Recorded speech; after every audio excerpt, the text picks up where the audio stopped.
So what's going on, guys? My name's Chopper, and I hope everybody's having an awesome day. And in this video, guys, we're going to be looking at 50 Minecraft survival tips. Some things that are going to help you out in your game tremendously. Some of these tips are going to help you with game knowledge. Other ones are going to be little tricks that you probably didn't know about. But overall, this should improve your game significantly and is going to make your survival experience that much better. Now, before we jump into the tips today, guys, I worked unbelievably hard on this video. So if we could shoot for an insane like goal of 5,000 likes, I would really appreciate that. And of course, if you are new around here and this is your first time watching one of my videos, welcome, and there's going to be plenty more Minecraft videos to come, so make sure to go ahead and subscribe and stick around for much more. And let me know down below in the comment section which one of these tips in these video helped you the most. I'd love to know what it is so I can help you guys make better guides in the future. But without further ado, guys, let's get into the top 50 Minecraft survival tips to help you out in your game. Tip number 50, guys, is going to be staircase mining. Now, as some of you may or may not know, digging straight down in Minecraft is never a good idea, and probably one of the safer ways to go about it is by doing something called staircase mining, where you leave a block after you've already mined a certain level so you can kind of jump back onto it after you've gone deep enough and you want to get out. What this ends up doing is it makes it a lot safer so you don't fall, and also makes it tremendously easier to escape once you're done mining in that particular cave. So in general, I always recommend you incorporate some kind of staircase mining depending on where you're going. Tip number 49 is a nice little trick that will save your life when using a water bucket. Now, in general, I recommend you carry a water bucket, and we're going to talk about all the things you can do that are useful with that a little bit later. But one certainly thing you can do if you're falling from a high up place is to save yourself by placing water at the right moment before you hit the ground. And the way you do this is spam your jump button and also spam your place button as you're falling. And just before you hit that last block, that water should be able to save you and you'll take no damage at all. Number 48 is going to be to isolate your ores when mining. For example, I'm going to show you right here what this could look like. If you stumble across some diamonds and they're maybe in a little bit of a rough spot, that could be dangerous if you lose them and you mine them in the wrong spot. The best way to do this is to cut out everything around it so the block is sort of just hovering, and then when you know it's safe, you go ahead and pick up that very valuable ore, because the last thing you'd want to have happen is to mine that ore and it ends up falling into a lava pit or somewhere where you just can't reach it. Number 47 is going to be using your swimming mechanic properly. Now, before I got back into Minecraft, the swimming mechanic was not a thing, and so when I got back into the game, this was all brand new to me. But when you hold shift while you're underwater, you go into a swimming animation and you go significantly faster than you would if you were just sort of like wading in the water. And so this is the best way to transport. You can cover some pretty nice ground doing this. If you come out of the water, you will leave your swimming animation, but it is the best way to swim hands down. Coming in at number 46 is going to be making coal blocks for better efficiency. Now, I recommend doing this in a couple circumstances. Either if you're going to be transporting a lot of coal from one area to another and you want to save space, it's good to make them into blocks. But also, if you just want to maybe burn a little bit more materials, then coal blocks are better to do it than just single individual ores. But either way, they're both very good. If you're doing some serious smelting, and I mean like absolutely serious, then probably make coal blocks, as the efficiency will count in that regard. But otherwise, you can do what you feel is necessary. Tip number 45 is going to be trading simple items to villagers to get emeralds. I don't ever recommend your primary source of emeralds being mining it, because you're just not going to find too many. If you trade simple items like some vegetables or whatever you have at your hand to get some emeralds to begin with, trade up with some other villagers, and then eventually work your way up to maybe getting diamonds from some of them or just some really top tier stuff, that is the best way to make use of all your excess items you don't want, and then also use your emeralds, because you can't make tools out of that kind of stuff. You also really have no other use for emeralds besides maybe decoration, but I really recommend using those as a currency to get good stuff from the villagers, after trading your throwaway items, of course. Tip number 44 is going to be using your gold nuggets to make healing items. Odds are, after you've done quite a bit of mining, you're going to end up with a bit of excess gold, and clearly you're not going to really want to make that your primary source of tool making. So what are you going to do with all that excess gold? Making gold nuggets and then placing it on a lot of your food items is going to be the best healing item you could ever give yourself. Golden healing items are the best thing to have against the fight if you're facing a really difficult enemy, or if you're just in a lot of trouble and you don't want to lose your stuff and die. A gold healing item can instantly restore you back to full health and can save you from a lot of bad scenarios. Number 43 is going to be using redstone to make safety doors. Now, the best way to do with all your excess redstone is to maybe make some kind of safe for your valuables,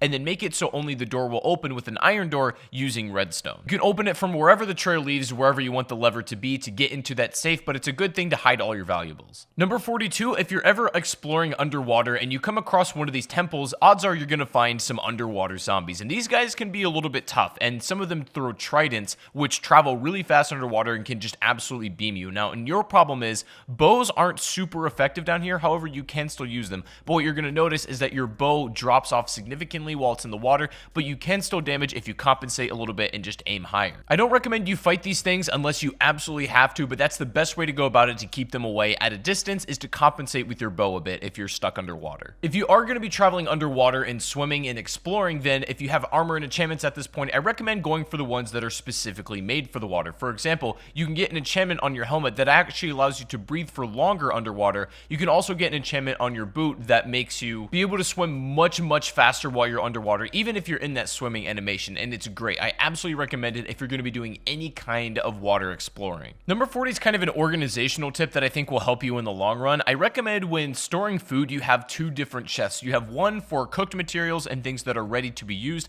and then you have another chest for raw materials, just so when you kind of mix things up together, it gets a little bit disorganized. And if you do it right, making food, keeping the production up, and then also organizing your raw and then cooked resources makes your life way easier. Speaking of food, tip number 39 is going to be opening up multiple food sources for yourself. Now, it might take you a little bit to get to this point in the game, but eventually you'll have enough of a farm where you'll have a bunch of vegetables going at once. You can even have an animal farm for some just like extra sustenance. If you're able to set up multiple farms and you do them right, you'll never ever have to leave your house for food, and it's just almost an infinite generating source. Combine that with the fact that when you organize your food properly, then you'll never ever have to worry about food again, and you can focus your time on other stuff. I recommend setting up as many vegetables as possible, as well as having like both a pig and cow farm at the same time. Tip number 38 is going to be taming yourself a wolf and having it as a companion. Now, you can do this with multiple animals that will actually be your companion if you do it right. Like, for example, you can tame a llama if you so wish, and you can tame multiple animals as well, but definitely one of the essentials is to tame a wolf, have it as your companion, because it'll do so many great things for you. It'll follow you wherever you go. It'll fight for you if you start attacking something, and can be like a second hand in saving your life. Keep in mind, you cannot bring them to the Nether, unfortunately, so they're going to have to stay in this part of the realm, but you can leave them in your house if you like as well. And as a side note, I just think they're honestly pretty cool to keep around. Number 37 is remembering that you can use excess wood as fuel if you so need to. Now, I don't recommend this for most players because odds are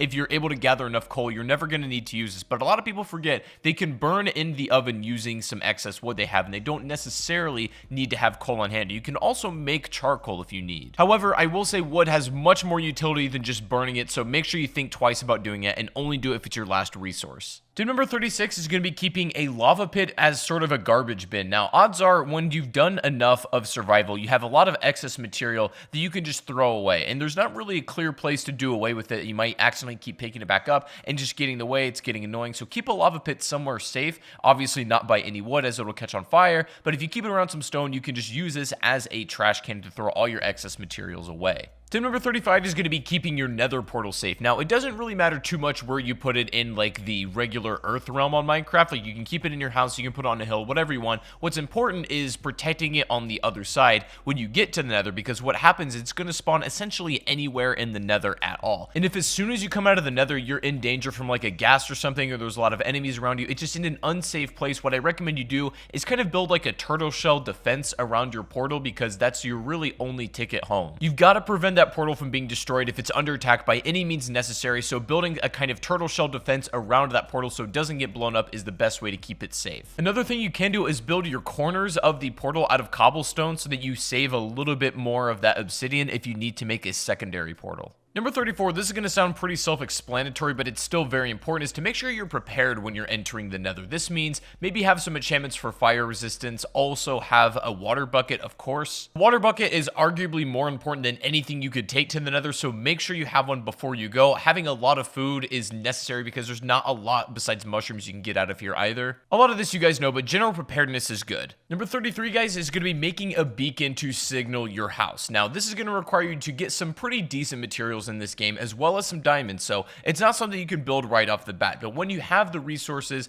in order to be able to build the beacon, it's so unbelievably good to have because it'll mark a spot that'll shine a bright beam right into the sky, pointing out where you need to be. The beacon is so important to not get lost if you're struggling with that. Tip number 32 is iron is one of the most valuable things in the game, even though it's very easy to find. It is the best multi-purpose ore you can ever have, so what I recommend you do with all of your iron is make all of your like everyday tools, your swords that you're going to burn through, your pickaxes, your armor, whatnot. If you have diamond stuff, that should be for only when and if you need it. But you should have loads of iron tools in circulation, and if one breaks, it doesn't matter because the resource is very easy to find. It's a very strong material on everything it's used on, and I recommend in general just stocking up on it to have at your leisure. Number 31 is going to be making yourself some potions. This is likely going to be after you visited the Nether at least once and gathered some materials, but potions are so useful to have at hand, and they range for anything from having a potion of night vision ability, some that heal you, some that make you invisible, you name it. There's an unbelievable amount of potions in this game, and I recommend that if you really want to start taking this game to the next level and using some cool abilities,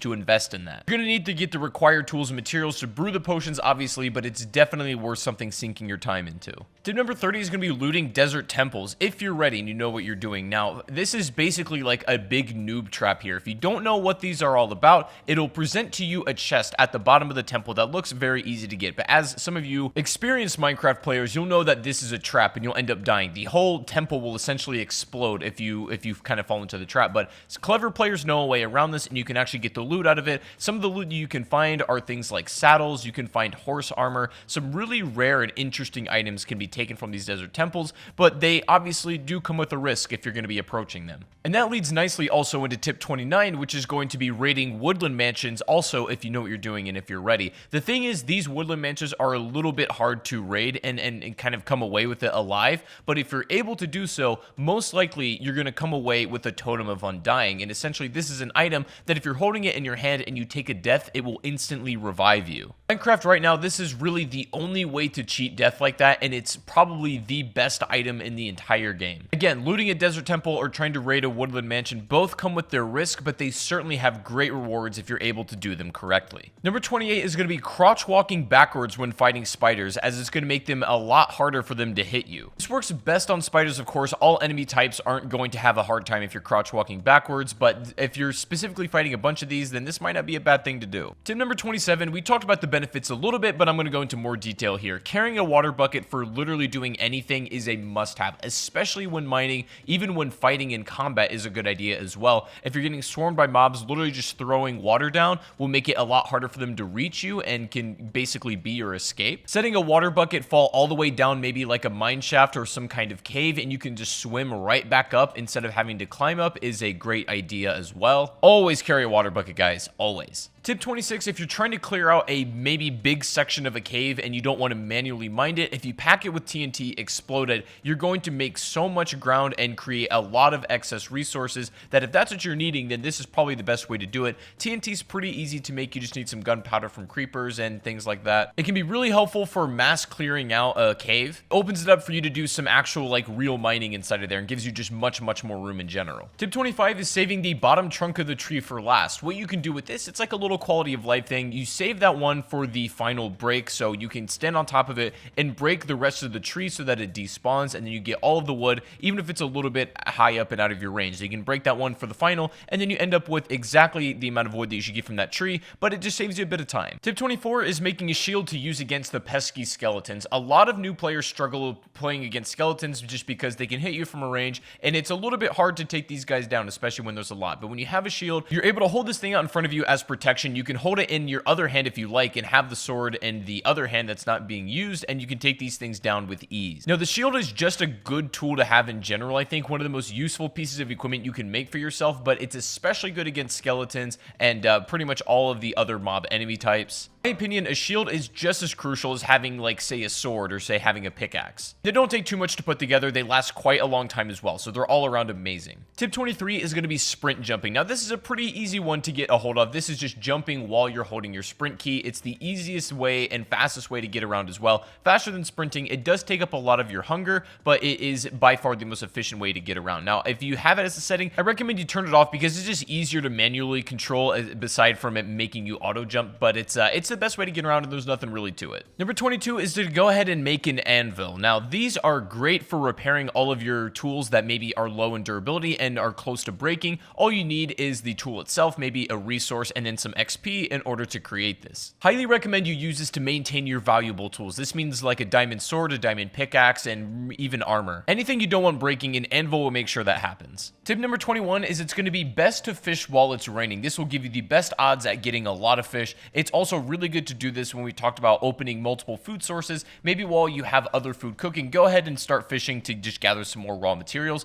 It's also a chance that while you're fishing, you can grab things like armor. You might accidentally yoink a pair of leather boots right out of the water, and that happens sometimes, but more often than not, you're going to get some fish that's just going to be extra resources for you. It's best to do it while it's raining once again, so I recommend you take full advantage of the river and sea while that's actually happening. Tip number 20, bringing some seeds and even bone meal into caves is always a good idea, especially if you're going to be doing some extended mining. What I mean by that is like not leaving for a very long period of time to a point where you may run out of food. If you have bone meal, you have some seeds, maybe some mushrooms, you can actually grow some food down in the caves where you have some dirt. And sometimes that may be enough that what it is to keep you alive. Now, I don't think you're going to be using this all of the time, but it's one of those things that, in my opinion, is better to have it and not need it than to need it and not have it. You should ideally go into a cave with enough food, but if that's not the case, then do this. Number 19, a neat little trick with torches you can do. If you're underwater, you're drowning, and you don't have air anytime soon, you can take torches, go up against a wall, and start spamming them. And what this is going to do is create a small air pocket for a short period of time until the torch breaks, allowing you to get some of those bubbles back, maybe giving you back to full air, or at least making a way where you can hit the surface again. Back in the day, one torch used to restore you to full air instantly, but they've kind of nerfed it since then. But if you still spam your torches, you can get almost the same effect, and it should save your life if you need it. Number 18, guys, don't even bother making gold tools whatsoever, especially swords, especially equipment that you're going to be using quite a bit, even in combat. Even though gold is a rare material, it's kind of a cool resource to find, and it's exciting.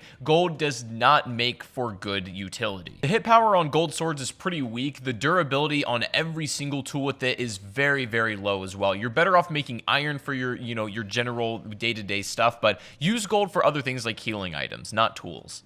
Number 17, guys, is going to be placing torches on the ground to help prevent mob spawns better. Now, when you're lighting up a cave, the way mobs spawn is just basically from the darkness. And so if you're able to light up the cave enough, that will prevent any mobs from spawning. However, the best way to do this, the most efficient way, is to have them on the ground where it carries the most light. You definitely can put them on the walls, and especially in really dark corners, do what you got to do, but having them on the ground, lighting up a really nice pathway is the best way to keep your cave safe. Speaking of mobs, number 16 is mobs cannot spawn on half slabs. This is just some useful information to know. They can essentially spawn anywhere except this, so use that information how you like. If you want to kind of maybe line something with safety on half slabs to prevent mobs from spawning, go ahead and do that, and I recommend it. Not something that's super practical, but it's definitely good information just to keep in the back of your mind if you ever need it. Tip number 15, when getting familiar with the different enchantments, there's one in particular you might like, which is called Silk Touch, and this allows you to mine an exact block without breaking it. So for example, you could take a Silk Touch pickaxe and then mine a piece of glass without breaking it down, because otherwise if you just use a regular tool, the glass would shatter. But you can use Silk Touch to actually mine the block itself, and this goes for anything in the game using that Silk Touch enchantment.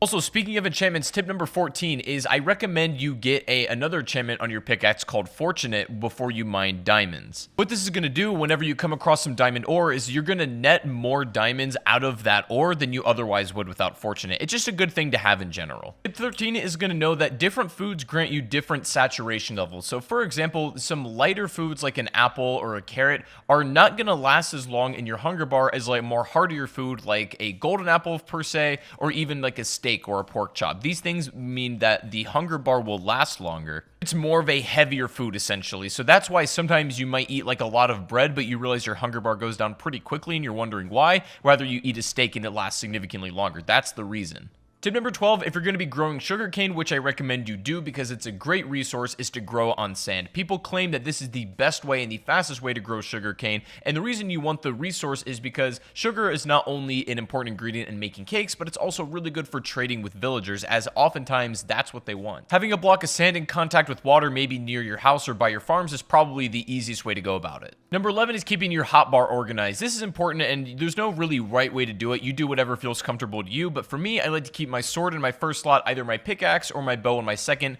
and then my shield in my third, torch in my fourth, water bucket in my fifth, and then my food in my sixth, and just whatever miscellaneous stuff you might have. But you can organize it however you like and whatever you're comfortable with, but make sure that you can get to anything you need in a moment's notice. Number 10, if you're struggling with Enderman, a really good thing to do is just put that water bucket in front of you. Endermen normally calm down if they're submerged in water, but if one is just being pesky and you're having trouble fighting them off, instead of getting close enough to use your sword and then you kind of put yourself in danger, just simply putting a water bucket down over and over again will cause them to go away and then take damage over time. They really don't like water, so if you surround yourself with water, you make it a lot harder for them to get actually up to you. Probably the best defense you can have against these guys, if I'm being honest. Number 9 is timing your swings when sword fighting, because that is absolutely crucial for doing the most amount of damage. Now, if you just spam your sword, you can still hit people, but the hits are going to be a lot weaker than they otherwise would if you let your swipe kind of recharge. What you want to do to deal maximum damage is let your swing reset, and the moment it resets, you swing again. So you can get the most amount of hard hits in, but with also the least amount of time in between those hard hits. Tip number 8, you can set up a spawn trap in the nether with really any sort of enemy type in the castle by blocking it off with stone and then just fighting them from there, keeping them behind,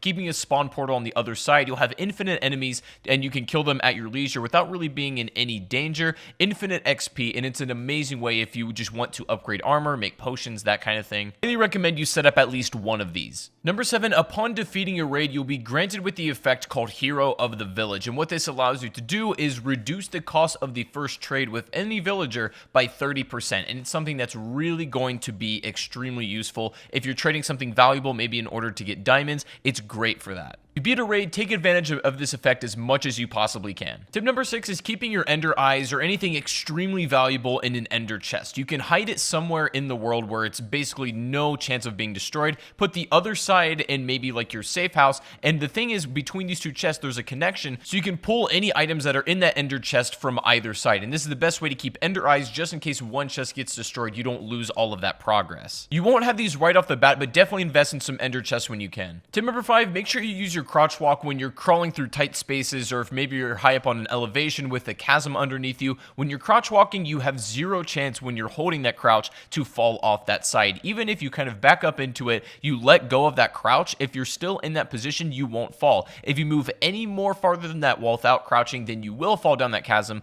but this is the best way to be safe and really not fall off any places that you shouldn't. Number 4, if you're going to be traveling by boat, make sure when you leave it, you go ahead and hit it a couple times to break it and take it with you. I see a lot of people just leaving their boat where it is and then maybe kind of forgetting about it, but if you break it and then you pick it back up, you can place it anywhere you like as well. Tip number 3, putting 2 chests back to back. You can make a double chest, and they're unbelievably useful this way. You have so much room in them, pretty much in excess of more than you'll ever need. You can have an entire storage area if you want of just complete double chests. They're really easy to pull from, and they look stylish as well, so there's no reason to not have it. Tip number 2, if you do end up defeating the Ender Dragon and you get the dragon egg, then hold on to it and keep it somewhere safe, because there's literally only one per game, and they're so rare you can't even spawn them in creative mode if you would like to. The dragon egg, if you manage to get it, is the most rare item in the game, so hold it tight and keep it somewhere where you're not going to lose it. Now finally guys, coming in today at the number 1 spot, if you've made it this far in the video, then let me know in the comment section just by leaving a smiley face. I'd really appreciate that. Thank you so much for watching if you made it to the end, but the number 1 survival tip I can give you guys that it's really going to help you out practically is to make yourself a compass and a map. These, I think, are by far the most important tools you can do for yourself, especially if you're new to Minecraft, you're a little bit of a beginner, and you just want some extra tips for surviving in this game. What a map is going to do is basically mark out exactly where you are, maybe where your house is, and the general vicinity of the area surrounding you. Now, the compass, if you get too far to the range of your map, will give you the general direction of which you need to head in order to get back home. These two tools in combination, even if you want a clock, which can be helpful, it's more or less just decoration, but these two tools in conjunction will make it so that you never ever get lost in this game, and so they're unbelievably helpful, and I cannot recommend them strongly enough. But guys, that is going to be 50 Minecraft survival tips in 2019. I really hope this did help. If it did, make sure to leave a like. As I said, we're going to go for 5,000 likes on this video, and I'd appreciate that so much. And if you want more Minecraft videos like this, make sure to go ahead and subscribe and stick around, as there's going to be much more on the channel. Let me know in the comment section which survival tip helped you out the most, and if there's any Minecraft survival tip that you think I should have included in this video and I didn't, let me know what that is down below in the comment section as well. But I hope you guys enjoyed. Make sure to subscribe and stick around, and I'll see you guys in the next stream or the next video. Take it easy, and peace out.